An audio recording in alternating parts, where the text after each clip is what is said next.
C'est quoi ça? Eh bien, c'est le S&P 500, Standard & Poor's 500, les 500 plus grandes entreprises américaines. On voit que depuis un an, la performance est de plus 31,83%. La moyenne, j'ai envie de dire, sur plusieurs décennies, c'est au minimum 10% par an pour votre épargne. C'est le placement qu'il faut absolument avoir dans votre patrimoine si vous voulez atteindre la liberté financière, si vous voulez avoir une retraite dorée sans avoir à compter sur l'État. Il n'y a pas de... Il n'y a pas de petite fenêtre avec ma bonne bouille parce que je me suis fait opérer du nez, je ressemble à l'Albator et en ce moment donc vous aurez que l'audio sur les vidéos, mais comme vous le voyez, je continue les vidéos. Donc ça, c'est sur la partie opérationnelle, sur ce qu'il faut avoir dans votre patrimoine. Je veux supprimer, alors je vais être un peu excessif, hein. L'idée, c'est pas de supprimer le livret A et de le remplacer par des assurances vie avec des ETF, parce que c'est avec un ETF qu'on va répliquer cet indice S&P 500 et faire au minimum dans votre contrat 10% par an en moyenne. Mais je veux absolument que les Français quittent leur livret A pour avoir ce contrat qui les mènera à la liberté financière et qui leur permettra, je le répète, mais c'est important, d'avoir une retraite confortable. Ensuite, donc ça, c'était pour la partie opérationnelle. On va aller voir ce qui se passe du côté des échos. J'ai fait une petite vidéo sur les villes où, a priori, eh bien, en locatif, on peut encore faire plus de 10% par an. Vous irez voir la vidéo. Comme je le dis en rigolant, ça sera sans moi parce que moi j'ai eu ma période de locatif et c'est terminé. J'ai sûrement pas envie d'aller dans des villes secondaires pour aller m'embêter avec de l'immobilier locatif. Mais si vous avez envie de le faire, je vous encourage à le faire. Il faut juste de l'énergie et pas faire d'erreurs, des bonnes compétences, bien déceler les bons biens sur lesquels investir et ça se passera bien pour vous avec le levier du prêt, bien entendu. Mais ce que je voulais aller voir pour vous, c'est la une des échos. À la une des échos, on parle de nucléaire, mais on va tout de suite aller au sujet qui nous intéresse. On va aller sur tout ce qui est budget fiscalité. Eh bien, sachez que quand ce n'est pas la commission des finances, quand ce n'est pas les députés, eh bien, ce sont les sénateurs qui s'occupent de nos fesses.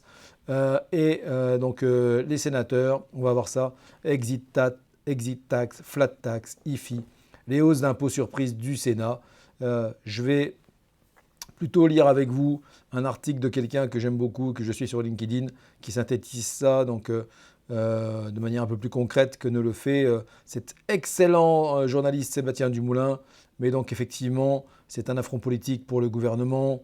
Et on va voir donc en le détail. Appuyez sur pause si vous voulez. Donc je vous balaye l'article en entier. Mais on va aller voir donc, dans le détail ce que cela signifie. Sachez qu'en parallèle, eh bien, dans le budget 2025, les billets d'avion, les bouteilles d'eau, les chaudières à gaz, tout ça, ça va augmenter. Ensuite, il y a la menace d'une charge de la dette insoutenable. Ça fait beaucoup de bruit en ce moment. Sachez que la France emprunte au même niveau que la Grèce aujourd'hui en termes de taux. C'est quand même assez surprenant. Mais donc c'est comme ça. Donc on est sur la rubrique budget fiscalité. Et on n'a pas fini d'en parler, au moins jusqu'à Noël, puisque le sketch va continuer encore comme ça. Donc on va aller directement sur Monsieur Savini qui nous résume ça de manière assez amusante, mais aussi de manière toujours très brillante. C'est un camarade, collègue, Monsieur Savini, qui possède un très bon un brillant cabinet de gestion de patrimoine qui s'appelle Chevallement Patrimoine. Vous le retrouverez sur LinkedIn si vous voulez le suivre, il est très bon. Alors la petite bombe inattendue de la semaine, merci messieurs les députés. Donc crypto, fonds euro, art, voiture à l'IFI ou encore flat tax à 33%. Le Sénat a voté de nouvelles hausses d'impôts. Ça s'est passé pendant qu'on dormait, mais oui, ils sont très très forts.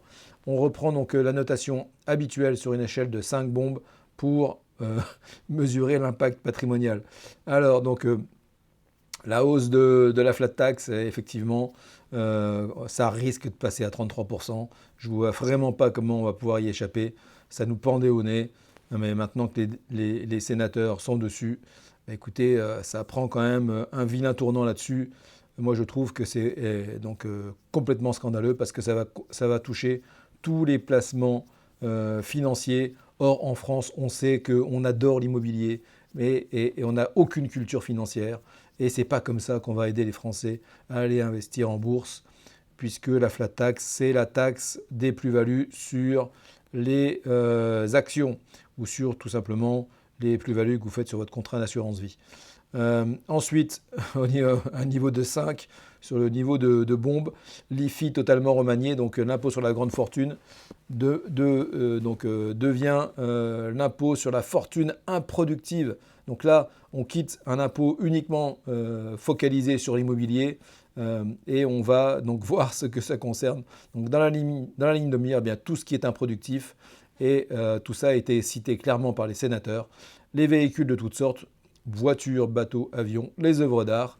Donc là, petite blagounette sur les NFT, les terrains constructibles pour inciter à construire, et surtout les crypto-monnaies, les liquidités assimilées, les fonds, même les fonds en euros des assurances vie. Tout ça est inclus dans la nouvelle taxe IFI. Alors surtout, on ne change pas de nom parce que ça pourrait faire peur. Donc on vous laisse faire croire que c'est toujours l'IFI, mais ça va vous faire très très mal pour ceux qui sont concernés par tous ces supports, tous ces actifs. Et bien sûr, donc on va pas toucher à l'immobilier, même s'il est productif, lui. L'argument, eh bien, cela ne contribue pas assez à l'économie réelle. Le gain approximatif 1 milliard d'euros, la condition, eh bien, que les Français ayant capitalisé ne s'en aillent pas très très loin. Le risque, dissuader les riches qui souhaitent s'installer en France, faire fuir les Français les plus riches à l'étranger. La Norvège a perdu à ce jeu en 2023. Ensuite, c'est donc niveau 3 sur 5 pour l'exit tax. Ça concerne effectivement les gens qui veulent quitter la France. On va passer rapidement. Et puis une petite proposition bonus là, et les filles qui souhaitent la suppression du PEA. Bah, écoutez, si vous avez un PEA, vous allez être ravis. Donc jugé trop avantageux, bien sûr. Donc dès que c'est trop avantageux pour l'épargnant qui essaye de se construire lui-même son patrimoine, eh bien on le supprime. Voilà, donc c'était une vidéo un peu encore de colère. Donc si vous voulez ne pas avoir à vous faire des soucis, avoir de tracas pour votre retraite ou pour la retraite de vos enfants, eh bien l'assurance vie et la stratégie en ETF, c'est exactement ce vers quoi il faut aller. Tout se passe plutôt en ce moment du côté des États-Unis, mais ce n'est pas nouveau. Ça fait 70 ans que ça dure. Il est maintenant grand temps d'y aller et je suis là pour vous accompagner sur la durée dans cette stratégie. À très bientôt.